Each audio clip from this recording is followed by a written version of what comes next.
All right. The school site investigations can be used as outdoor classrooms while students study the native animals, trees, and plants, or lack thereof. With the help of the Green Schools investigation, I was able to find lack of maintenance and unused green spaces around my campus. The students take on the role of a doctor as they diagnose problems of the school site and suggest ways to fix those problems. They provide recommendations of the site and implement solutions. There are many recommendations that students can make, but first they need to assess their schoolyard. Students can map the school grounds and investigate areas to determine needed improvement. Some areas may not be as obvious as others.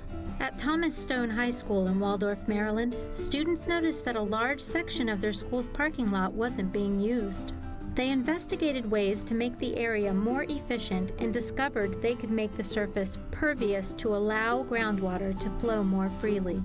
The students brought their recommendation to their principal, who agreed to convert the surface. Students can also investigate unused areas of their school site to see if they can be home to outdoor learning spaces. These classrooms can be used to show students the importance of connecting with their natural environment. We can also look for places to make gardens.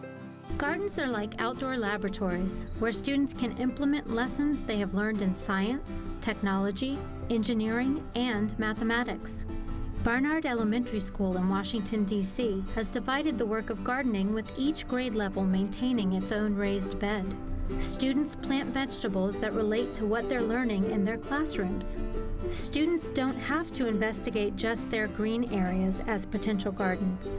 Raised beds and potted plants can also grow on areas covered in concrete and teach students about agriculture. Teaching students about our agricultural spaces sends them home with the knowledge to teach their communities how to become healthier. Health is an important part of school site investigations, especially now. The last several decades have seen a rise in childhood obesity, which studies suggest is connected to students not spending enough time outside.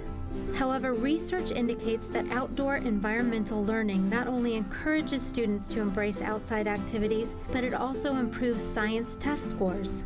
Students who help grow vegetable gardens also learn the benefits of a healthy diet.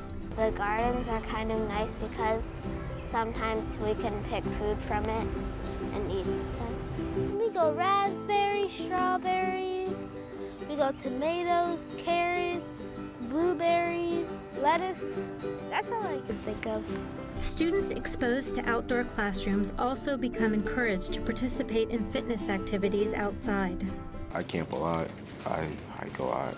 Using school site investigations, students can also find areas on campus that might be far more useful than they appear. This low area here would be great for a rain garden. Natural rain gardens can thrive in untouched areas and become outdoor classrooms by providing students with opportunities to observe native plants and wildlife. School site investigations can be simple but have immediate payoffs. Like taking inventory of trees on school grounds. This not only helps the school when students make recommendations for areas where they can plant more trees, but it also helps the students become better citizen scientists as they learn what trees are invasive to their region. We learned to identify invasive plants and dying trees, and we removed them. Another benefit of school site investigations is that students learn to use tools that help them develop even more ideas for action projects such as iTree. iTree is an online application that helps show students the importance of trees and the benefits of planting them on their school site. I learned how to access iTree in order to learn how much energy and shade the tree provides, and also how much gallons of water it absorbs. iTree also shows students how many gallons of rainwater a tree can absorb, which can prevent flooding. I love it. Thanks to iTree, we have been able to create documents regarding our spaces with concrete versus ground cover. Resources discovered through school site investigations can give students tools they can use for life. The investigations allow students to learn, recreate, and connect with nature.